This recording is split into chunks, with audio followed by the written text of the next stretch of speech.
Hello, and welcome to Final Show Films, A Midsummer Night's Dream. I'm John, the executive producer and director here, and I just want to welcome you guys to our last show. This has been an experiment 6 months in the making. We started this in the beginning of the year, planning it, casting, getting locations and things, and this is the culmination of all of that hard work.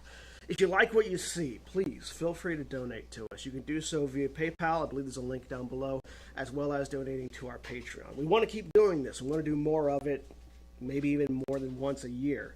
But in order to do that, we're going to need your help. So if you like what you see and you want to see more, let us know, and feel free to throw some money our way. If you're interested in seeing how we put all this together, after today's stream, there will be a secondary strike stream where we're going to go through and show you all the ins and outs of how this thing is done so that you can see just how shoestring of a budget we're working on.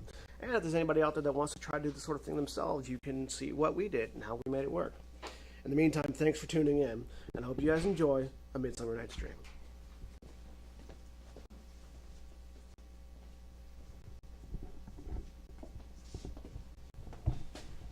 Now, fair Hippolyta, our nuptial hour draws on apace. 4 happy days bring in another moon. But own methinks how slow this old moon wanes. She lingers my desires like to a stepdame or a dowager, long withering out a young man's revenue. 4 days will quickly steep themselves in night. 4 nights will quickly dream away the time. And then the moon, like to a silver bow, new bent in heaven, shall behold the night of our solemnities. Co-philostrate, stir up the Athenian youth to merriments, awake the pert and nimble spirit of mirth, turn melancholy forth to funerals. The pale companion is not for our pomp. Hippolyta, I wooed thee with my sword, and won thy love doing thee injuries. But I will wed thee in another key, with pomp, with triumph, and with revelling. Happy be Theseus, our renowned duke. Thanks, good Egeus. What's the news with thee? Full of vexation come I, and with complaint against my child, my daughter Hermia. Stand forth, Demetrius. My lord, this man hath my consent to marry her. Stand forth, Lysander. And most gracious duke, this man hath bewitched the bosom of my child, thou Lysander. Thou hast given her rhymes and interchanged love tokens with my child. Thou hast by moonlight at her window sung with feigning voice verses of feigning love, and stolen the impressions of her fantasies with bracelets of thy hair, rings, gauds, conceits, necks, trifles, noskays, sweet meats, messengers of strong prevailment and unhardened youth. With cunning hast thou filched my daughter's heart, and turned her obedience, which is due to me, to stubborn harshness. And be it so, your grace, she will not this day, before your grace, consent to marry with Demetrius. I beg the ancient privilege of Athens, as she is mine to dispose of her as I will, which shall be either to this man, or to her death, immediately provided in that case. What say you, Hermia? Be advised, fair maid, to you your father should be as a god, one that composed your beauties, yea, and one to whom you are as but a form in wax by him imprinted, and within his power to leave the figure or disfigure it. Demetrius is a worthy gentleman. So is Lysander. In himself he is, but in this kind, wanting your father's voice, the other must be held the worthier. I would my father looked, but with my eyes. Rather your eyes must with his judgment look. I do entreat your grace to pardon me. I know not by what power I am made bold, nor how it may concern my modesty in such a presence here to plead my thoughts. But I beseech your grace that I may know the worst that may befall me in this case if I refuse to wed Demetrius. Either to die the death, or to abjure forever the society of men. Therefore, fair Hermia, question your desires, know of your youth, examine well your blood, whether, if you yield not to the sanctity of your father's choice, you can endure the livery of a nun.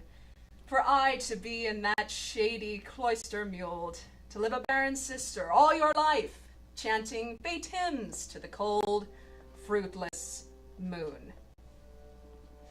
Thrice blessed that the master so the blood to undergo such a maiden pilgrimage, but earthlier happy is the rose distilled than that which, withering on the virgin thorn, grows, lives, and dies in single blessedness.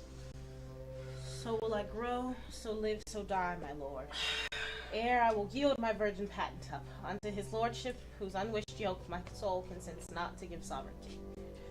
Take time to pause, and by the next new moon, the sealing day betwixt my love and me for everlasting bond of fellowship, either on that day prepare to die for disobedience to your father's will, or else to wed Demetrius, as you would, or on Diana's altar to protest for austerity and single life. Relent, sweet Hermia. Lysander, give over thy crazed title to my certain right. You have her father's love, Demetrius. Let me have Hermia's. Do you marry him? Scornful Lysander, true, he hath my love, and what is mine, my love shall render him, and she is mine, and all my right of her I do estate unto Demetrius. I am, my lord. As well derived as he, as well possessed. My love is more than his. My fortunes in every way as fairly ranked, if not with vantage, as Demetrius's. And which is more than all these boasts can be, I am beloved of beauteous Hermia. So why should I not then prosecute my rights? Now Demetrius, and I'll avouch this to his head, made love to Nadar's daughter Helena, and won her soul. And now she devoutly dotes in idolatry upon this spotted and constant man. I must confess that I have heard so much, and with Demetrius thought to have spoke thereof, but being overfull of self-affairs, my mind did lose it. But Demetrius come, and come, Egeus, you shall go with me. I have some private schooling for you both. For you, fair Hermia, look to arm yourself to fit your fancies to your father's will, or else the law of Athens yields you up, which by no means we may extenuate, to death or to a vow of single life. Come, my Hippolyta. What cheer, my love? Demetrius and Egeus go along. I must employ you in some business against our nuptial, and confer with you of something nearly that concerns yourselves. His duty and desire we follow. How now, my love? Why is your cheek so pale? How chance the roses there do fade so fast? Belike for want of rain, beteem them from the tempest of my eyes. Ay me. For aught that I could ever read, could ever hear by tale or history, course of true love never did run smooth. Whether it was by difference in blood, Oh, cross too high to be enthralled too low. or else it was misgrafted in respective years, Oh, spite too old to be engaged too young. or else it stood upon the choice of friends. Oh, hell, to choose love by another's eyes. Or, if there were sympathy in the choice, war, death, and sickness did lay siege to it, making it swift as a shadow, momentary as a sound, short as any dream, or brief as the lightning in the collied night that in a spleen unfolds both heaven and earth. Ere man hath the power to say, behold, the jaws of darkness do swallow it up. If then true lovers have ever been crossed, let it stand as an edict in destiny. Let us teach our trial patience, because it is a customary cross, as due to love as thoughts and dreams and sighs, wishes and tears. Poor fancy's followers. A good persuasion. Therefore, hear me, Hermia. I have a widow aunt, a dowager of great revenue, and she hath no child. From Athens is her home remote 7 leagues, and she respects me as her only son. It's there, gentle Hermia, that I may marry thee. To that place the sharp Athenian law cannot pursue us. If thou lovest me, steal forth thy father's house, and in the woods a league without town. There I will wait for thee. My good Lysander, I swear to thee by Cupid's strongest bow, by his best arrow with a golden head, by the simplicity of Venus's doves, and by that fire which burned the Carthage queen when that false Trojan under sail was seen, by all the promises that ever men have broke, and number more than ever women spoke. In that place thou hast appointed me, tomorrow truly will I meet with thee. Keep promise, love. Look, here comes Helena. Godspeed, fair Helena. Whither away? Call you me fair. That fair again unsay. Demetrius loves your fair, happy fair. Your eyes are low stars, and your tongue sweet air, more tunable than lark to shepherd's ear, when wheat is green, when hawthorn buds appear. Sickness is catching, or favor so yours would I catch, fair Hermia, ere I go. My ears should catch your voice. My eye, your eye. My tongue should catch your tongue's sweet melody.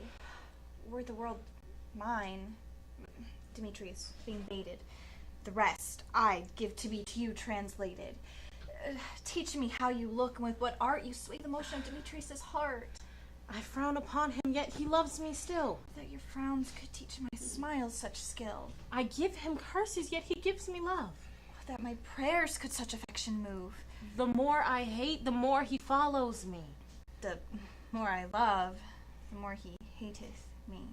His folly, Helena, is no fault of mine. None but your beauty, with that fault were mine.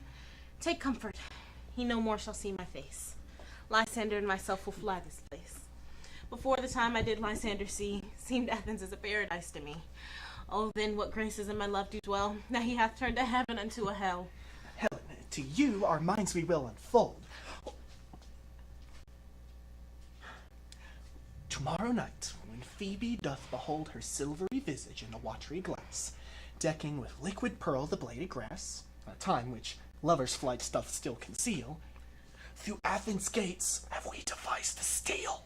And in the woods were often you and I, upon faint primrose branches were wont to lie, emptying our bosom of their counsel sweet. There my Lysander and myself shall meet. And from Athens turn away our eyes to seek new friends in stranger companies. Farewell, sweet playfellow. Pray thou for us, and good luck grant thee thy Demetrius. Keep word, Lysander. We must starve our sight from lovers' food till morrow deep midnight. I will, my Hermia. Helena, adieu.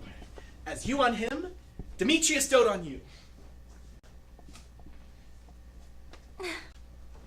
How happy some or other some can be. Through Athens, I am thought as fair as she, but what of that? Demetrius thinks not so. He will not know it all, but he do know.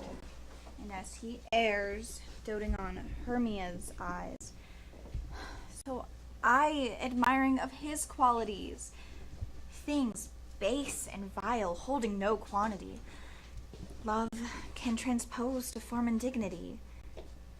Love looks not with the eyes, but with the mind, and therefore is winged Cupid painted blind. Nor hath love's mind any judgment taste, wings no eyes, figure unheedy haste. Therefore is love said to be a child, because in choice he is so oft beguiled. As waggish boys in game themselves forswear, so the boy love is perjured everywhere. For ere Demetrius looked on Hermia's eyne, he hailed down oaths that he was only mine, and when this hail some heat from Hermia felt, so he dissolved, and showers of oaths did melt.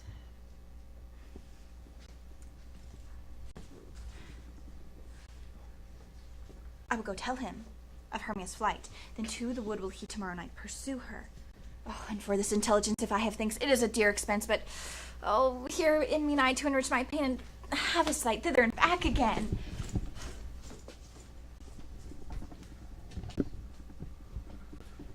Is everyone here? You were best to call them man by man, generally according to the script. Here is a scroll with the name of every man in all of Athens who has thought fit to play in our interlude before the Duke on his wedding day at night. First, good Peter Quince, say what the play treats on, then read the names of our actors, and so grow to a point. Mary, our play is the most lamentable comedy and most cruel death of Pyramus and Thisbe. A most excellent piece of work, I assure you, and Mary. Now, good Peter Quince, call forth the names of your actors. Masters, spread yourselves. Answer as I call you, Nick Bottom, the weaver. Ready? Name what part I am for, and proceed. You, Nick Bottom, are set down for Pyramus. Ah, what is Pyramus?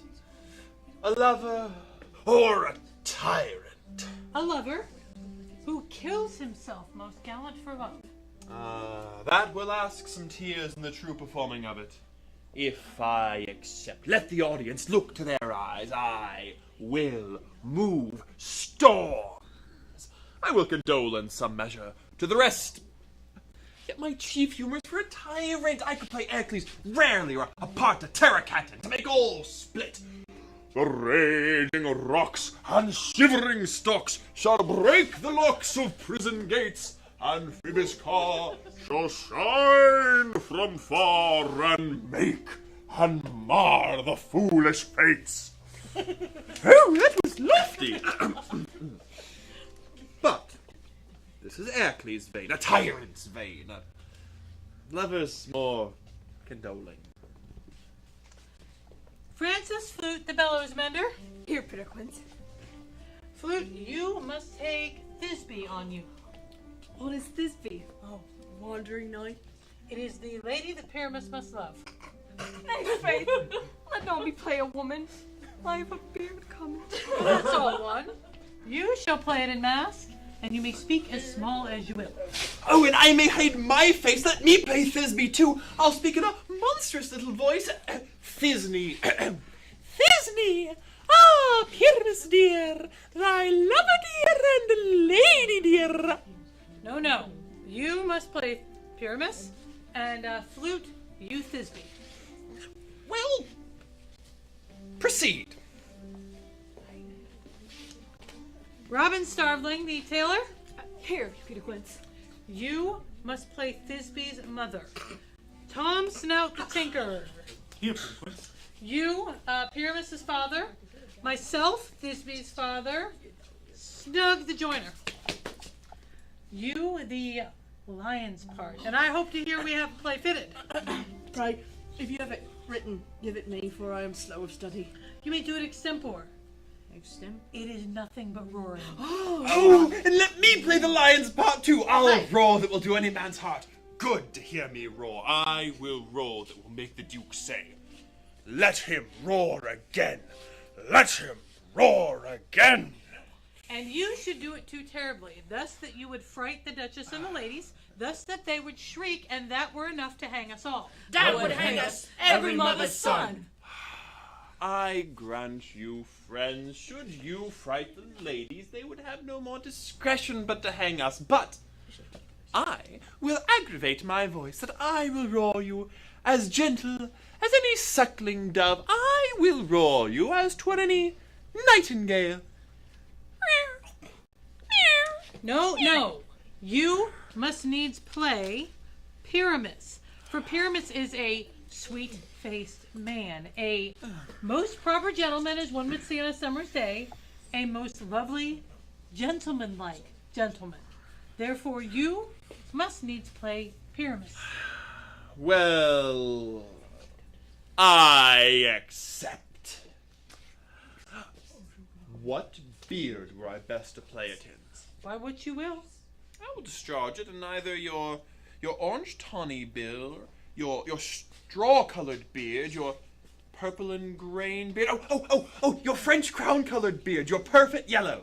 Some of your French crowns have no hair at all, and thus you shall play in bare face. But, masters, here are your parts. And I am to entreat you, desire you, and beg you to con them by tomorrow night, and meet me in the palace wood a mile about the town by moonlight. There shall we rehearse. For if we meet in the city, we shall be dogged with company, and our devices known. Meanwhile, I shall draw up a bill of properties such as our play wants. I beg you fail me not. There we will meet, and there we may rehearse most obscenely and courageously. Take pains. Be perfect. Adieu. At the Duke's Oak we meet. Enough! Hold or cut bow strings.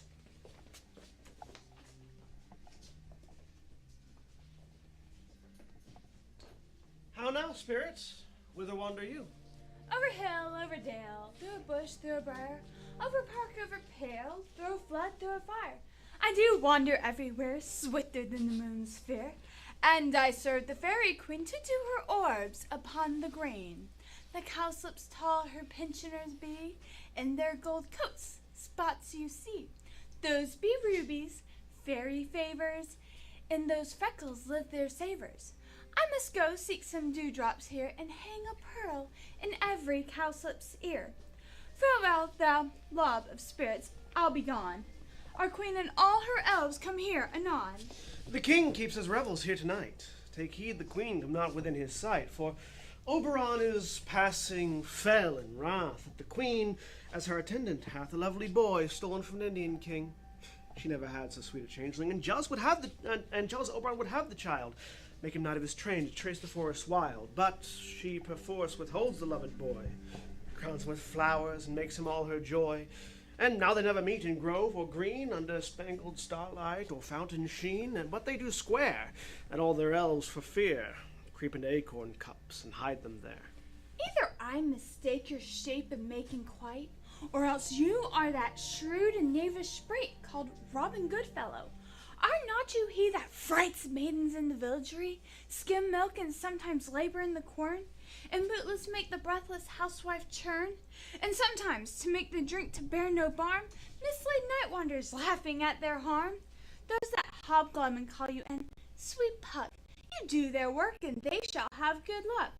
Are not you he? Thou speakest aright. I am that very wanderer of the night. I jest to Oberon to make him smile when I a fat and bean-fed horse beguile, neighing in likeness of a filly foal. Sometimes lurk I in a gossip's bowl in very likeness of a roasted crab. Then when she drinks, against her lips I bob, and on her withered dewlap pour the ale, the wisest aunt telling the saddest tale. Sometimes for 3-foot stool mistaketh me, then slip I from her bum, down topple she, and Taylor cries, and falls into a cough, and the whole choir hold their hips and laugh, and waxen in their mirth and knees, and swear a merrier hour was never wasted there. But room fairy, here comes Oberon. And here my mistress, would they were gone.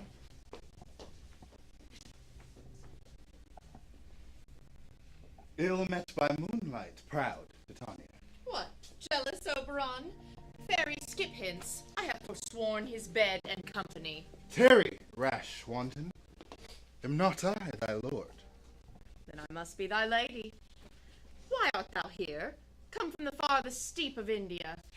But forsooth that bouncing Amazon, the buckskin mistress, and your warrior love, to Theseus must be wedded. And have you come to give their bed joy and prosperity? How canst thou thus for shame, Titania? Glance at my credit with Hippolyta, knowing I know thy love to Theseus. Didst thou not lead him through the glimmering night, from Paragona whom he ravished, and make him with fair Aigle break his faith, with Ariadne and Antiopa? These are the forgeries of jealousy, and never since the midsummer spring met we in hill, in dale, forest or mead, by paved fountain or by rushy brook, or on the beached margent of the seas, to dance our ringlets to the whistling wind. But with thy brawls thou hast disturbed our sport, and therefore the wind, piping to us in vain, has sucked up from the sea contagious fogs, which falling on the land hath caused the pelting rivers to grow so proud they've overborne their continents. And therefore the moon, the governess of floods, grown pale in her anger, has washed the air so that rheumatic diseases do abound. And through all this distemperature we see the seasons alter, the spring, the summer, the chiding autumn, the angry winter, do change their wonted liveries, so the mazed world by their increase knows not which is which. The same progeny of evil comes from our debate, our dissension. We are their parents and original. Do you amend it, then? It lies in you. Why should Titania cross her Oberon? I do but beg a little changeling boy to be my henchman. Set your heart at rest. The fairyland buys not the child of me. His mother was a votress of my order, and full often in spiced Indian air by night she gossiped by my side, and sat with me on Neptune's yellow sands. But she being mortal, that boy did die, and for her sake do I rear up her boy, and for her sake I will not part with him. How long within this wood intend you stay?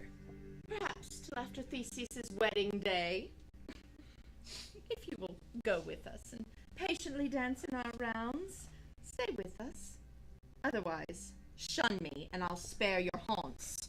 Give me that boy, and I will go with thee. Not for thy fairy kingdom. Fairies away, we chide downright if I longer stay.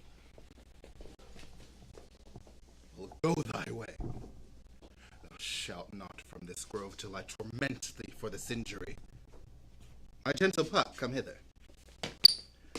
Thou rememberest since once I sat upon a promontory, and heard a mermaid on a dolphin's back uttering such dulcet and harmonious breath that the rude sea grew civil at her song, and certain stars shot madly from their spheres to hear the sea maid's music. I remember. That very time I saw, but thou couldst not, flying between the cold moon and the earth, Cupid, all armed.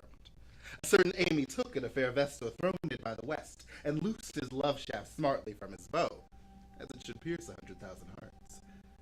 But I might see young Cupid's fiery shaft quenched in the chaste beams of the watery moon, and the imperial votress passing on in maiden meditation, fancy-free.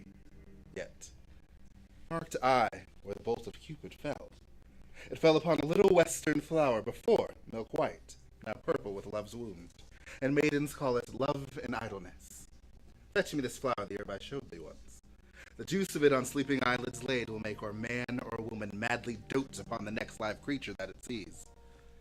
Fetch me this herb, and be thou here again ere the Leviathan can swim a league. I'll put a girdle around the earth in 40 minutes. Having once this juice, I'll watch Titania when she is asleep, and drop the liquor of it in her eyes. The next thing then she waking looks upon, be it lion, bear, wolf, or bull, on meddling monkey, or on busy ape, she shall pursue it with the soul of love. And dare I take this charm from off her side, as I can take it with another herb, I'll make her render up her page to me. But who comes here? I am invisible, and I will overhear their conference. I love thee not, therefore pursue me not. Where is Lysander? And my Hermia? Thou toldest me they were stolen into this wood, and here I am, woed within this wood, because I cannot leave my Hermia. Hence, get thee gone, follow me no more. Oh, you draw me, you hard-hearted adamant, but yet you draw not iron, for my heart is as true as steel. Leave you your power to draw, and I shall have no power to follow you. Do I entice you? Do I speak you fair, or do I not in the plainest truth tell thee I do not, nor I cannot love thee? Oh, and for that do I love you the more. I am your spaniel, and Demetrius, the more you beat me, I will fawn on you. Use me, but as you use your spaniel. Spurn me, strike me, neglect me, lose me, only give me leave, unworthy as I am, to follow you. What worser place can I beg in your love, and yet a place of high regard with me, than to be used as you use your dog? Tempt not too much the hatred of my heart. I am sick when I look on thee. Oh, and I'm sick when I look not on you. You do impeach your modesty too much, to give yourself over into the arms of one who loves you not, to trust the opportunity of the night, the ill counsel of a desert place with the rich worth of your virginity. Oh, your virtue is my privilege. Therefore, it is not night when I do see your face. Therefore, I think I am not in the night. Nor doth this wood lack worlds of company, for you in my regard are all the world. Then how can it be said I am alone when all the world is here to look on me? Stay, I will not hear your questions. Let me go. If you do follow me, do not believe but I will do thee mischief in the wood. Run when you will, the story shall be changed. Apollo flies and Daphne holds a chase. The dove pursues the griffin. The mild hind makes speed to catch the tiger. Bootless speed when cowardice pursues and valor flies. I'll follow thee and make a heaven of hell to die upon the hand I love so well.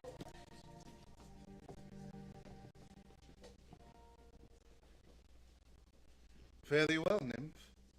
Ere you do leave this grove, thou shalt fly him, and he shall seek thy love.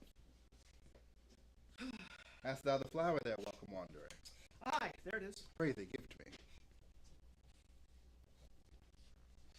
I know a bank where the wild thyme blows, where ox lips and the nodding violet grows, quiet over canopied with luscious woodbine, with sweet musk roses, and with eglantine. There sleeps Titania some time of the night, lulled in these flowers with dances and delight. And there the snake throws her enameled skin, weed right enough to wrap a fairy in. And with the juice of this, I'll streak her eyes and make her full of hateful fantasies. Take thou some of it. And seek through this grove a sweet Athenian lady is in love with a disdainful youth. Anoint his eyes, but do it when the next thing he espies may be the lady. Thou shalt know the man by the Athenian garments he hath on. Affect it with some care, that he may prove more fond on her than she upon her love. And look thou meet me ere the first cock crow. Fear not, my lord, your servant shall do so.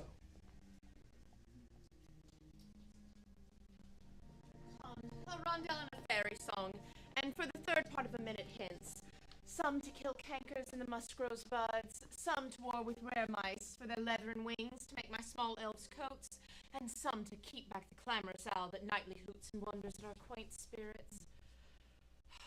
But sing me now to sleep, and then to your offices, and let me rest.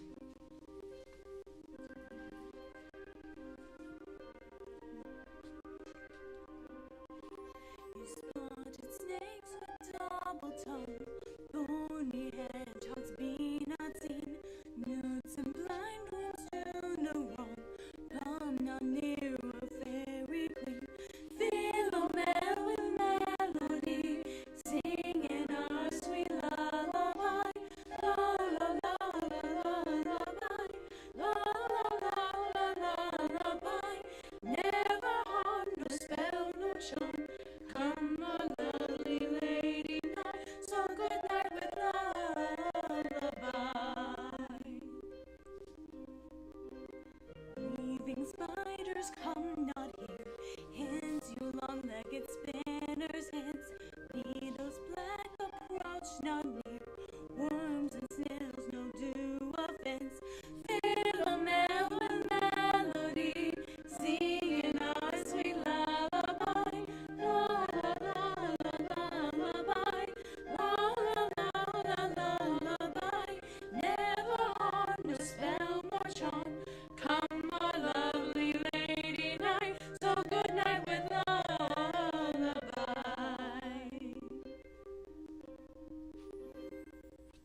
Hence, away, all is well. One aloof stand sentinel.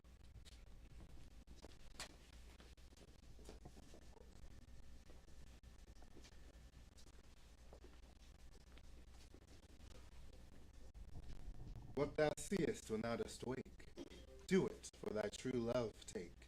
Love and languish for his sake.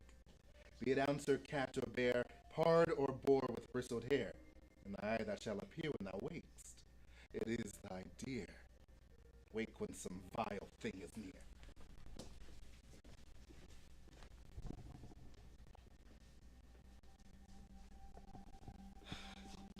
Ere love, you faint with wandering in the wood.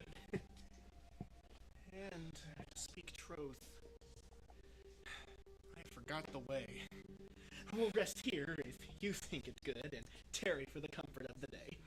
Be it so, Lysander. Find you out of bed, for I, upon this bank, will rest my head. One turf shall serve as bed for us both. One heart, one bed, two bosoms, and one troth. Nay, good Lysander. For my sake, my dear, lie further off yet. Do not lie so near. Oh, take the sense, sweet, of my innocence. Love takes meaning in love's conference.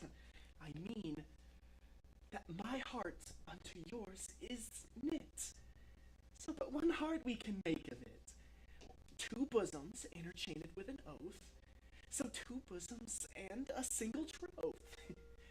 By your side no bedroom need deny, for lying so, Hermia, I do not lie.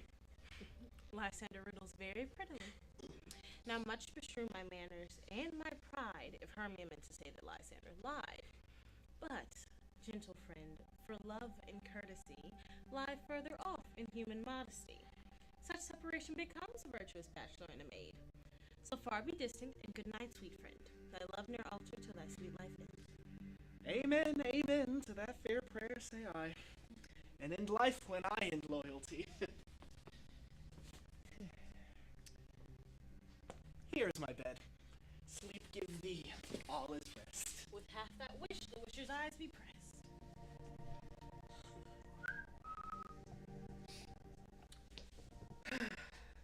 Through this forest have I gone, but Athenian found I none, on whose eyes I might approve this flower's force and stirring love. Night and silence, what is here? Weeds of Athens he doth wear. This is he my master said, despiseth the Athenian maid. And the maiden sleeping sound on the dank and dirty ground. Pretty soul, she durst not lie near this lack love, this kill courtesy. Churl, upon thine eyes I throw all the power this charm doth owe. When thou wakest, let love forbid sleep's seat on thine eyelid. And so awake when I am gone, for I must now to Oberon. Say that they'll kill me, sweet Demetrius. I charge thee hence, do not haunt me thus. Oh, will thou, darkling, leave me? Say not so. Stay! On thy peril, I alone will go. I am out of breath in this long chase. The more my prayer, the lesser is my grace. Happy is Hermia, where so she lies, for she hath blessed and attractive eyes. How came her eyes so bright? Not with salt tears. If so, my eyes are oftener washed than hers. No, I am as ugly as a bear, for beasts that meet me run away for fear. Therefore no marvel though Demetrius do as a monster and fly my presence thus. What a wicked and dissembling glass might maybe compare with Hermia's fury eyne. Oh, but who's here? Lysander on the ground, dead or asleep. I see no blood, no wound. Lysander, if you live, good sir, awake. And run through fire I will for thy sweet sake. Transparent Helena, nature shows art, and through thy bosom lets me see thy heart.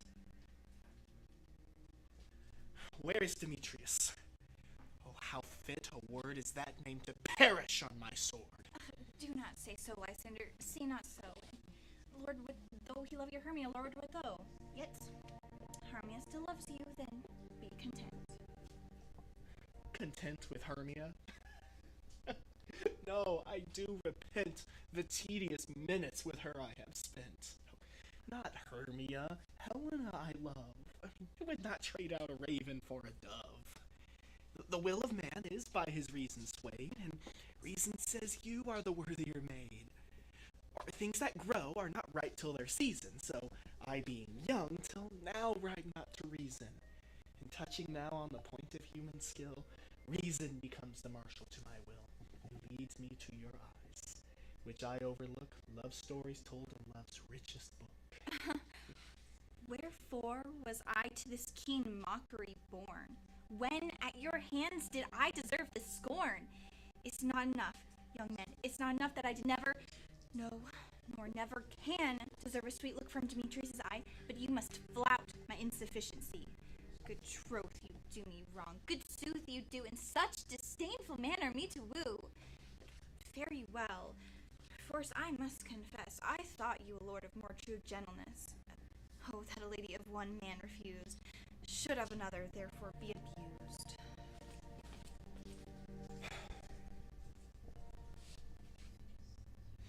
She sees not Hermia. Hermia, sleep thou there, and never mayest thou come Lysander near. For, as a surfeit of the sweetest things, the deepest loathing to the stomach brings. Or, as the heresies that men do leave are hated most by those they did deceive. So, my surfeit, my heresy, of all be hated, the most of me. Now, all my powers address your love and might to honor Helen and be her knight. Help me, Lysander, help! Crawling serpent from my breast.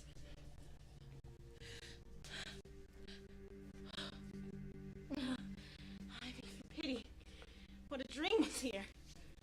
Lysander, look how I do quake with fear. Thought a serpent ate my heart away, and you sat smiling at his cruel prey. Lysander? What? Removed? Lysander, Lord? Gone? No sound? No word? Alack, where are you? Speak, and if you hear. No? Then I well perceive you are not nigh. Either death or you I'll find immediately.